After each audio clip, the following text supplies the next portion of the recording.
ആദ്യത്തെ കുറച്ച് വെള്ളമൊക്കെ നമ്മൾ കളയാം.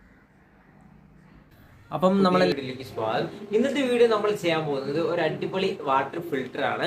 അപ്പോൾ ഈ വാട്ടർ ഫിൽറ്റർ വീട്ടിലുള്ള സാധനങ്ങൾ വെച്ചാണ് നമ്മൾ ചെയ്യുന്നത്. നമ്മൾ നേരെ വീഡിയോയിലേക്ക് പോകും. വീഡിയോയിലേക്ക് പോകുന്നതിന് മുമ്പ് ചാനൽ സബ്സ്ക്രൈബ് ചെയ്യുക. പിന്നെ വീഡിയോയുടെ അവസാനം ചെറുതായിട്ടൊരു കാര്യം പറയുന്നുണ്ട്. അപ്പോൾ ആ ഒരു കാര്യം കൂടെ നിങ്ങൾ നോക്കിയേക്കുക. ഇപ്പം നമുക്കൊരു 110 mm ഇതേപോലത്തെ ഒരു PVC പൈപ്പാണ്. ഇത് ഏകദേശം 1 മീറ്ററോളം ഞാൻ കട്ട് ചെയ്തെടുത്തിട്ടുണ്ട്. ഇനി നമുക്ക് ഇതേപോലത്തെ ഒരു FTയും MTയും വേണം. പിന്നെ നമുക്ക് ഇതിൻ്റെ അകത്തോട്ടേക്ക് കയറാനായിട്ട് ഇതേപോലത്തെ 20 mm ഒരു പൈപ്പ് ഞാൻ എടുത്തിട്ടുണ്ട്.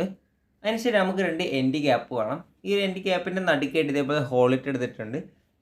ഇനി നമുക്കിതിൻ്റെ അകത്തോട്ടേക്ക് പാറപ്പൊടിയും ആ ഒരു മണലൊക്കെ മിക്സ് ആവാതെ ഇരിക്കാനായിട്ട് ഇതേപോലത്തെ ഒരു ഫൈബറിലെ നെറ്റ് നമുക്ക് സെറ്റ് ചെയ്യണം. അത് റൗണ്ട് ഷേപ്പിന് കട്ട് ചെയ്ത് സെറ്റ് ചെയ്യണം. അപ്പോൾ ഇത്രയും സാധനങ്ങളാണ് നമ്മൾ ഫിൽറ്ററിന് ആവശ്യമായിട്ട് എടുക്കുന്നത്. ഒന്ന് വന്നിട്ട് ചുടുകട്ടയുടെ ചെറിയ ചെറിയ പീസ് പൊടിച്ചത്. ഇനി നമുക്ക് ഇതിലേക്ക് എംസാൻഡ്, അതായത് ഈ ഒരു എംസാൻഡ് എന്ന് പറയുന്നത് പാറപ്പൊടിയാണ്. ആ ഒരു പാറപ്പൊടിനെ അരിച്ചപ്പോൾ കിട്ടിയിട്ടുള്ള ചെറിയ ചെറിയ ചല്ലികളാണ് കേട്ടോ ഇത്. അപ്പോൾ ഇതിനെ അരിച്ചപ്പോൾ തന്നെ ഇതേപോലെ നൈസ് മണൽ നമുക്ക് അതിൽ നിന്ന് കിട്ടിയിട്ടുണ്ട്. സോ അരിക്കുന്ന വീഡിയോ ഞാൻ ഇതിൽ ഇട്ടിട്ടില്ല. ഇനി നമുക്ക് ചിരട്ടയുടെ കനൽ, അതായത് ചിരട്ടേനെ കത്തിച്ചിട്ട് അതിൻ്റെ കനലിനെ നമ്മൾ ഇപ്പം സെപ്പറേറ്റ് ആക്കി എടുത്തിട്ടുണ്ട്. അപ്പോൾ ഇതെന്ന് പറഞ്ഞാൽ വെള്ളത്തിൻ്റെ കട്ടി കുറയ്ക്കാനാണ് യൂസ് ചെയ്യുന്നത് തോന്നുന്നത്. ഇനി നമുക്ക് ഇതിൻ്റെ എൻഡ് ക്യാപ്പിൽ ഇതേപോലത്തെ ഹോൾ ഇട്ടിട്ടുണ്ടല്ലോ, ആ ഒരു ഹോളിലേക്ക് നമുക്ക് FTയും MTയും വെച്ച് ടൈറ്റ് ചെയ്തെടുക്കാം. അപ്പോൾ ഇത് ടൈറ്റ് ചെയ്യുമ്പോൾ ശ്രദ്ധിക്കേണ്ടത് ഒരു ലീക്ക് പോലും ഇല്ലാതെ ടൈറ്റ് ചെയ്യണം, അല്ലെങ്കിൽ നമ്മൾ വെള്ളം ലീക്ക് ആവും.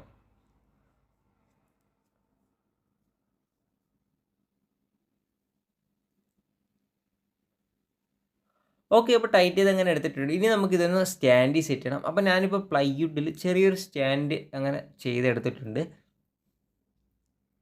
സോ നമുക്കിനി ഇതിനൊന്ന് പെയിൻ്റ് അടിച്ചതിന് ശേഷം ഈ ഒരു ഈ ഒരു ക്യാപ്പിനെ നമുക്ക് അതിലേക്ക് സെറ്റ് ചെയ്യണം. അപ്പോൾ ഞാനിപ്പോൾ അതിലേക്ക് സെറ്റ് ചെയ്തതിന് ശേഷം പെയിൻറ്റ് അടിച്ചെടുത്തിട്ടുണ്ട്. ഇനി നമ്മൾ നേരത്തെ മാറ്റിയ ആ ഒരു ചെറിയ PVC പൈപ്പില്ലേ, ആ ഒരു 20 mm, അതിൻ്റെ തുമ്പറ്റത്തിട്ട് ഇതേപോലത്തെ 2-3 ഹോൾ ഇട്ടെടുത്തിട്ടുണ്ട്. സോ ഇപ്പോൾ 2 ഹോൾ ഞാനിപ്പോൾ എടുത്തിട്ടുണ്ട്. ഇതെന്തിനാണെന്ന് വെച്ചിട്ടുണ്ടെങ്കിൽ നമ്മളുടെ വെള്ളം അടിയിൽ കൂടെ ഇങ്ങനെ സ്പ്രെഡായി മുകളിലോട്ടേക്ക് വരാൻ വേണ്ടിയിട്ടാണ്. ഇത് വെക്കുന്നതിന് മുമ്പേ നമ്മൾ നേരത്തെ മാറ്റിയില്ലേ ആ ഒരു 1 മീറ്ററിൻ്റെ 110 mm ആ ഒരു പൈപ്പ് നമുക്ക് ഇതിൻ്റെക്ക് ഇറക്കി വെച്ച് കൊടുത്തതിന് ശേഷം മാത്രമേ നമുക്ക് ആ ഒരു ചെറിയ നീളമുള്ള പൈപ്പ് നമുക്ക് ഇതിൻ്റെ അകത്തോട്ടേക്ക് ഇറക്കി കൊടുക്കാം. അപ്പോൾ ഈ ഒരു പൈപ്പ് നമുക്ക് ഇനി ഇറക്കി കൊടുക്കാം.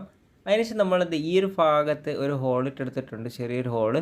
ആ ഒരു ഹോളിലേക്ക് ഇതേപോലത്തെ ഒരു MT വെച്ചിട്ട് നമുക്ക് ടൈറ്റ് ചെയ്ത് കൊടുക്കാം. അതിനുശേഷം നമുക്കിതിലേക്ക് ഒരു നെറ്റ് വെച്ച് കൊടുത്തതിന് ശേഷം, അതായത് ഒന്ന് മതി, ഒരു നെറ്റ് റൗണ്ട് ഷേപ്പിന് കട്ട് ചെയ്തതിന് ശേഷം ഈ ഒരു പൈപ്പിൻ്റെ അകത്തോട്ടേക്ക് ഇതേപോലെ ഇറക്കി വെച്ച് കൊടുത്തതിന് ശേഷം നമുക്കിതിലേക്ക് ആ ഒരു ചുടുകട്ട ചെറിയ ചെറിയ പീസിന് നമുക്ക് ഇതിൻ്റെ അകത്തേക്ക് തട്ടി കൊടുക്കാം.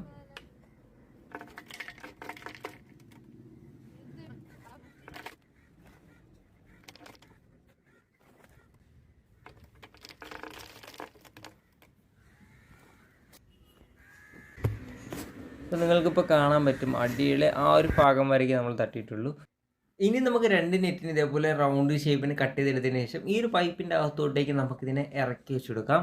അത് കഴിഞ്ഞിട്ട് നമ്മൾ നേരത്തെ പാറപ്പൊടി അരിച്ചെടുത്തില്ല ഒരു ചെറിയ ചെറിയ ചല്ലികൾ, ആ ഒരു ചല്ലിയിട്ട് നമുക്കിതിനെ നിറച്ചെടുക്കാം. അപ്പോൾ ഈ ഒരു ചല്ലി നിങ്ങളുടെ ഇഷ്ടത്തിനനുസരിച്ച് അളവ് കൂട്ടുകയോ കുറയ്ക്കുകയോ ചെയ്യുക. അപ്പോൾ ഇതിൽ ഏറ്റവും കൂടുതൽ ഫിൽട്രേഷൻ തരുന്നത് നമ്മളുടെ നൈസായിട്ടുള്ള മണലാണ്. അപ്പോൾ ആ ഒരു മണൽ വയ്ക്കാനായിട്ട് നമ്മളത് ഇതേപോലെ 4 നെറ്റാണ് റൗണ്ട് ഷേപ്പിന് കട്ട് ചെയ്തെടുത്തിട്ടുള്ളത്. കാരണം നൈസ് മണലായിട്ട് വെള്ളം വരുമ്പം അത് താഴോട്ടേക്ക് പോകും, പിന്നെ താഴെ എല്ലാം കൂടെ മിക്സായി കിടക്കും. അതുകൊണ്ടാണ് 4 നെറ്റോളം ഞാനിപ്പോൾ വയ്ക്കുന്നത്. അതിനുശേഷം നമ്മൾ ഈ നൈസ് മണൽ തട്ടി കൊടുക്കുക. ഇത് ഏറ്റവും കൂടുതൽ തട്ടി കൊടുക്കുക, കാരണം ഈ ഒരു മണലാണ് ഏറ്റവും കൂടുതൽ വെള്ളത്തിന് പ്യുവറാക്കി തരുന്നത്.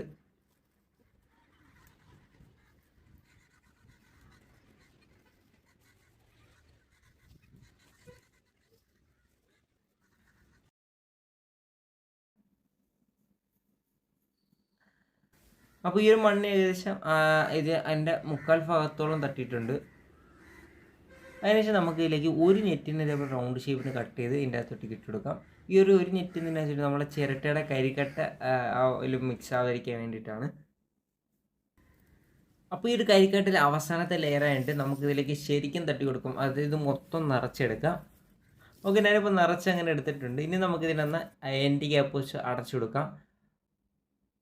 ഓക്കെ, നമ്മളുടെ ഫിൽറ്റർ അങ്ങനെ അടിപൊളിയായിട്ട് റെഡി ആയിട്ടുണ്ട്. ഇനി നമുക്കിതിൻ്റെ പ്രോസസ്സ് എങ്ങനെയാണെന്ന് നോക്കാം. ഇതിൻ്റെ പ്രോസസ്സ് ഞാൻ പറഞ്ഞുതരാം. ഈ ഒരു ഭാഗത്തുകൂടി നമ്മൾ വെള്ളത്തിൻ്റെ ഇന്ന് കൊടുക്കും. അതായത് വെള്ളം ഇതിൻ്റെ അകത്തുകൂടി കൊടുത്തതിന് ശേഷം ഇത് നേരെ താഴെ പോയതിനു ശേഷം താഴെ നിന്ന് മുകളിലോട്ട് ഇങ്ങനെ ഫിൽട്ടറെ പ്യുവർ വാട്ടർ ഇവിടെ കൂടെ കിട്ടും. നമ്മൾ വെള്ളത്തിൻ്റെ ഔട്ട് വരുന്നത് നമുക്ക് ഈ ഒരു ഭാഗത്തായിട്ട് ഓസ് കണക്ട് ചെയ്ത് കൊടുക്കാം. ഇനി നമുക്കിതിലേക്ക് ടാപ്പ് തുറന്നു കൊടുക്കാം. ഓക്കെ, ആദ്യത്തെ കുറച്ച് വെള്ളമൊക്കെ നമ്മൾ കളയണം. ആദ്യത്തെ കുറച്ചല്ല, കുറേ വെള്ളം നമ്മൾ കളയണം. കാരണം ഇതേപോലത്തെ കരി, ആ ഒരു മണ്ണിൻ്റെ വേസ്റ്റൊക്കെ ഉണ്ടെങ്കിൽ അതൊക്കെ പോയതിനു ശേഷം നമ്മൾ വെള്ളം എടുക്കാൻ പാടുള്ളൂ. അപ്പോൾ കണ്ടോ, ആ ഒരു വെള്ളം കറുത്തിട്ട് വരുന്നുണ്ടോ? ഇനി നമുക്ക് ഈ ഒരു വെള്ളത്തിൻ്റെ pH ടെസ്റ്റ് ചെയ്യാം.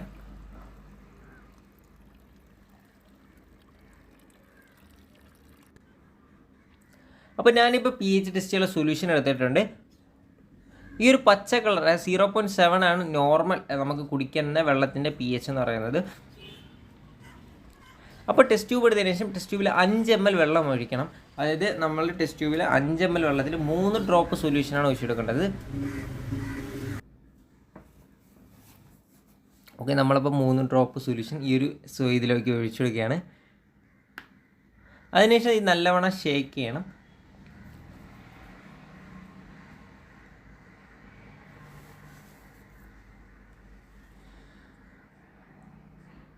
ഓക്കെ, നിങ്ങൾക്കിപ്പോൾ കാണാൻ പറ്റും നല്ലവണ്ണം ഷേക്ക് ചെയ്തപ്പോൾ കളറ് ഏകദേശം 6.5 വന്നിട്ടുണ്ട്. കുഴപ്പമില്ല, കുടിക്കുക. കാരണം 6.0യും 7.0 അതിൻ്റെ ഇടയ്ക്ക് വന്ന് നമുക്കിത് കുടിക്കാമെന്നുള്ളതാണ്.